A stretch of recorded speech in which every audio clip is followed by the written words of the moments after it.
प्रधानमंत्री की इस बात पर यकीन नहीं आ रहा था कि प्रधानमंत्री जो बोलने गए हैं, मैं ये बात इसलिए कहना चाहता हूँ, गलवान घाटी से लेकर के जिस गलवान घाटी में हमारे 20 जवानों की पीट कर हत्या की चीन के सैनिकों ने, भारत के प्रधानमंत्री ने कहा जिस भूभाग पर चीन कब्जा करके बैठा वो हमारा नहीं है।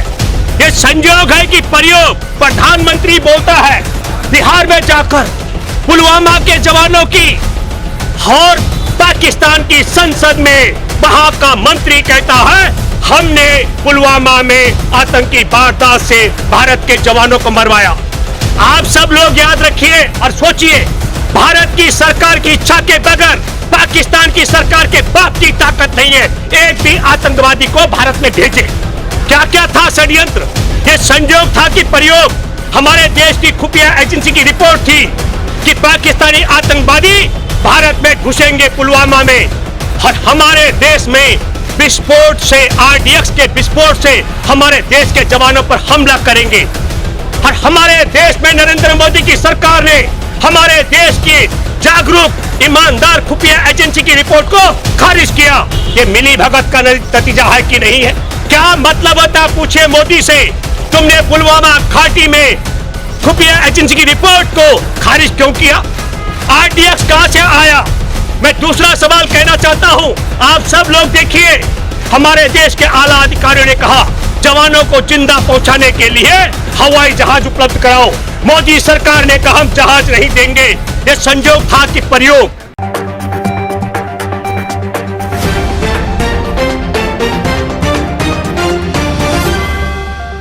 आपसे बात करूंगा बिहार चुनाव को लेकर के। बिहार चुनाव में नीचे करना है। आप सब लोगों ने देखा कि देश के प्रधानमंत्री ने जाते ही वहां पर गलवान घाटी और पुलवामा के शहीदों का जिक्र किया था, गिनती की थी कि मेरे शासन में कैसे निहत्थे चीन के सैनिकों ने भारत के जवानों को गलवान घाटी में पीट कर मार डाला, और कैसे पाकिस्तानी आतंकवादियों ने पुलवामा में बम से उड़ा डाला।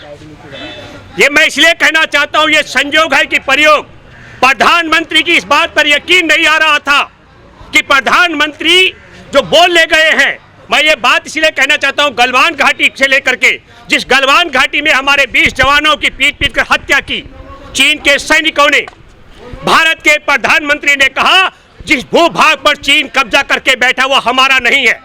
ये संयोग है कि प्रयोग हमारे देश में अमेरिका का एक सोशल मीडिया है ट्विटर, उसने कहा कि लद्दाख चीन का हिस्सा है। भारत का प्रधानमंत्री बोलता है नरेंद्र मोदी कि चीनी सैनिक जहां कब्जा करके बैठे हैं वो भूभाग हमारा नहीं है। ऑल पार्टी मीटिंग में 15 जून को जवानों की हत्या के बाद, 19 जून को ऑल पार्टी मीटिंग के बाद प्रधानमंत्री मोदी बोले हमारे भूभाग में कोई नहीं घुस आया है, हमारा भूभाग किसी के पास नहीं है, हमारी पोस्ट पर किसी का कब्जा नहीं है, और भारत की 1200 किलोमीटर वर्ग किलोमीटर पर कब्जा है चीन का। हमारे जवान चीन में नहीं घुसे थे, चीनी सरहद में चीनी सैनिकों ने पीट कर मार डाला था। आज भी गलवान घाटी के फिंगर 4 तक चीनी सैनिकों का कब्जा है। पहली बात, बिहार के मतदाताओं, मध्य प्रदेश के मतदाताओं, मैं आप सबों से जानना चाहता हूं, यह संयोग है कि प्रयोग भारत का प्रधानमंत्री कहता है वो जमीन हमारी नहीं है, और लद्दाख को ट्विटर जो अमेरिकी सोशल मीडिया है वो चीन का हिस्सा दिखा देता है।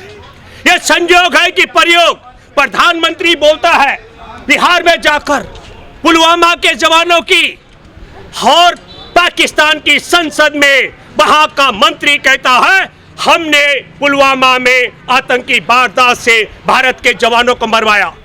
आप सब लोग याद रखिए और सोचिए, भारत की सरकार की इच्छा के बगैर पाकिस्तान की सरकार के बाप की ताकत नहीं है एक भी आतंकवादी को भारत में भेजे। क्या क्या था षड्यंत्र? ये संयोग था कि प्रयोग हमारे देश की खुफिया एजेंसी की रिपोर्ट थी कि पाकिस्तानी आतंकवादी भारत में घुसेंगे पुलवामा में, और हमारे देश में विस्फोट से, आरडीएक्स के विस्फोट से हमारे देश के जवानों पर हमला करेंगे। और हमारे देश में नरेंद्र मोदी की सरकार ने हमारे देश की जागरूक ईमानदार खुफिया एजेंसी की रिपोर्ट को खारिज किया। ये मिली भगत का नतीजा है कि नहीं है? क्या मतलब होता, पूछे मोदी से, तुमने पुलवामा घाटी में खुफिया एजेंसी की रिपोर्ट को खारिज क्यों किया? आरडीएक्स कहां से आया? मैं दूसरा सवाल कहना चाहता हूं, आप सब लोग देखिए, हमारे देश के आला अधिकारियों ने कहा जवानों को जिंदा पहुंचाने के लिए हवाई जहाज उपलब्ध कराओ। मोदी सरकार ने कहा हम जहाज नहीं देंगे। यह संयोग था कि प्रयोग। और गाड़ी सड़क पर चलती है जिस दिन आतंकवादी हमारे जवानों की हत्या करते हैं, 300 किलो आरडीएक्स कैसे आया मोदी? खुफिया एजेंसी की रिपोर्ट खारिज क्यों की मोदी? और हमारे देश के जवानों को जिंदा पहुंचाने के लिए जहाज की मांग को खारिज क्यों किया मोदी? ये सवाल बिहार और मध्य प्रदेश के मतदाताओं को करना चाहिए। आपको यह भी सवाल करना चाहिए कि नरेंद्र मोदी जब वहां आतंकी वारदात कराने के लिए चीन पाकिस्तान के साथ सेटिंग कर चुके थे तो खुद वनवास में गए। मैं आप सब लोगों को कहना चाहता हूं, देशद्रोह का मुकदमा क्यों नहीं होना चाहिए ट्विटर पर, जिसने हमारे देश के लद्दाख को चीन का हिस्सा बताया। और सुप्रीम कोर्ट में बैठे जजों से मैं आग्रह करता हूं, क्यों नहीं देशद्रोह का मुकदमा दर्ज होना चाहे मोदी पर, जिस वो भाग पर चीन कब्जा करके बैठा है। मोदी ने कहा वो जमीन हमारी नहीं है। मैं बिहार के मतदाता हूं, मैं मध्य प्रदेश के मतदाता हूं, आपके सामने अपील करने के लिए आया हूं। बिहार के अंदर एक बहुत अच्छी बात है, आपको बताना चाहता हूं, नरेंद्र मोदी के जन्मदिन पर हमारे देश के करोड़ों बेरोजगारों ने बेरोजगारी दिवस मनाया। मैं बिहार में तेजस्वी और उसके गठबंधन में शामिल नेताओं को बधाई देना चाहता हूं। पहली बार किसी राज्य में रोजगार पर चुनाव हो रहा है, इसके लिए मैं बधाई देता हूं। और बेरोजगारी दिवस मनाया गया। हमारे देश में हर साल रावण का पुतला फूंका जाता है। पहली बार बुराई के नाम पर भयंकर बुराई, देशद्रोही, झूठ बोलने वाला, पुलवामा से लेकर गलवान घाटी में जवानों को मरवाने वाला, टेलीविजनों को बंधक बनाने वाला, झूठ पर झूठ फैलाने वाला और पाकिस्तान की सरकार से मिली भगत करके पुलवामा की बात को उठवाकर बिहार को लोगों को इमोशनल कराने वाले उसके पुतले, जिसने किसानों के लिए 3 काले कानून बनाए, उसका पुतला फूंका गया रावण की जगह। हमारे देश के लोगों ने हमारे देश में बहुराष्ट्रीय कंपनी अनिल अंबानी, मुकेश अंबानी और अदानी के एजेंट नरेंद्र मोदी का पुतला फूंका। इसके लिए मैं पूरे पंजाब के किसानों को बधाई देता हूं। मैं बिहार के मतदाताओं आपको बोलना आया हूं, यह संयोग है कि प्रयोग। तेजस्वी ने कहा 10 लाख लोगों को रोजगार नौकरी दूंगा और भारतीय जनता पार्टी कह रही है हम नीतीश को मुख्यमंत्री बनाएंगे, और नीतीश कह रहा है मैं एक को भी नौकरी नहीं दूंगा, और भाजपा कह रही है हम 19.5 लाख लोगों को नौकरी देंगे। 19 लाख लोगों को नौकरी देगी भाजपा, मुख्यमंत्री बनाएगी नीतीश को, और नीतीश ने कहा मैं किसी एक को नौकरी नहीं दूंगा। ये बिहार के मतदाताओं आपको तय करना है कि नौकरी देने वालों को वोट दोगे या ये 19 लाख जो पहले 2-2 करोड़ बोले थे, तो जो 19 लाख का झुंझुना पकड़ा रहे, इन सब को आपको बैलेंस करना पड़ेगा। पूरे देश की निगाह बिहार के मतदाताओं पर आप पर इसलिए है कि हमारे देश में 550 मामले थे कोरोना के, ताला बंद कर दिया, सबकी नौकरियां छीनी, रोजी रोटी छीनी, रेल और बस सेवा बंद की, वो मोदी के बाप की नहीं थी। पैदल चले 14 करोड़ मजदूर, उनके पैरों से खून निकल रहा था, पस टपक रहा था, भूख से चलते चलते मर रहे थे, गाड़ियों से रौंदे गए, रेल से कट गए, चलती चलती गर्भवती महिला ने बच्चे पैदा किए। इन हरामजादों ने गाली देके बोला हूं तुमसे रेल और बस छीनी है, तुम इनसे कुर्सी छीनो, ये तुम्हारी जिम्मेवारी बनती है। मैंने गाली इसलिए दी, मुझे दुख और अफसोस है, मैं उस दौरान देखता रहा जब पश टपक रहा था, गर्भवती महिलाएं खुले आसमान के नीचे बच्चे पैदा कर रही थी, और पुलिस के लोग नरेंद्र मोदी और नीतीश कुमार के इशारे पर हमारे देश के मजदूरों के भूखे प्यासों की पीट पीट कर खाल निकाल रही थी, उनकी हड्डियां तोड़ रही थी, दर्जनों मजदूरों की जान चली गई। इसलिए मैं आपके साथ आग्रह करने आया हूं, आप सोचिए ठंडे दिमाग से। तेजस्वी ने कहा मैं मुख्यमंत्री बनूंगा, 10 लाख को नौकरी दूंगा, और गठबंधन है मोदी का जिसके साथ, उसके मुख्यमंत्री नीतीश ने कह दिया एक को भी नौकरी नहीं दूंगा, पैसा नहीं है। मैं बताता हूं पैसा कहां से आएगा। 10,000 करोड़ रुपए का जहाज जहां से मोदी लेकर आया है, वहीं से 10 लाख लोगों के वेतन का पैसा आएगा, आप निश्चिंत रहिए। मैं आपको बताना चाहता हूं पैसे का जब सवाल खड़ा होता है, राजधानी दिल्ली में लाल किला बेच दिया, रेलवे बेच दिया, LIC बेच दिया, बैंक बेच दिए, हमारे देश का सोना बेच दिया, रिजर्व बैंक का खजाना खाली कर दिया, और भाई रेलवे स्टेशन बेच दिए। और हमारे देश में पैसा नहीं है मजदूर के पास, पैसा नहीं है किसान के पास, व्यापारी के पास, उद्यमी के पास। पैसा कहाँ गया?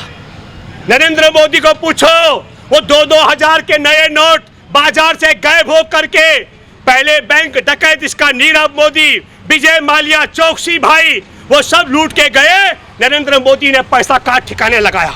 मोदी समझ चुका है थैला उठा के भागने की नौबत आने वाली है। मैं बिहार के मतदाता हूं आपसे भी, और मध्य प्रदेश में कट कट कट टुकड़ों की तरह जो मजदूर कटे हैं महाराष्ट्र में रेल की पटरी पर, मैं आप सबसे गुजारिश करने के लिए आया हूं। बिहार में पहली बार इस देश के करोड़ों करोड़ बेरोजगारों ने जो पहले मोदी के जन्मदिन पर बेरोजगारी दिवस मनाया था, उसका जश्न मनाया जाएगा। और उसका जश्न मनाने के लिए नीतीश कुमार ने कहा, मैं एक को नौकरी नहीं दूंगा। नीतीश कुमार के गिरोह को, NDA को एक वोट मत दीजिए। और रोजगार को मुद्दा बनाने के लिए मैं आपसे आग्रह करने आया हूं। युवा लड़का है तेजस्वी, और वो प्रचंड रूप से जीत रहा है।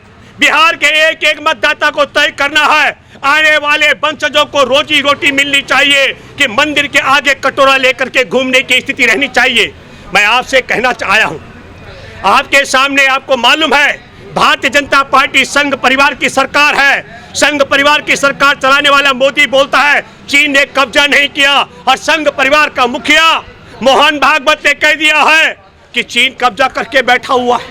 तो मैं आप सब लोगों से कहना चाहता हूं, ये संयोग है कि प्रयोग है। हमारे देश के अंदर जब उद्योग बंद थे, व्यापार बंद थे, रेल बंद थी, बसें बंद थी, होटल और ढाबा बंद था, तब भी हमारे देश के लोग नहीं मरे।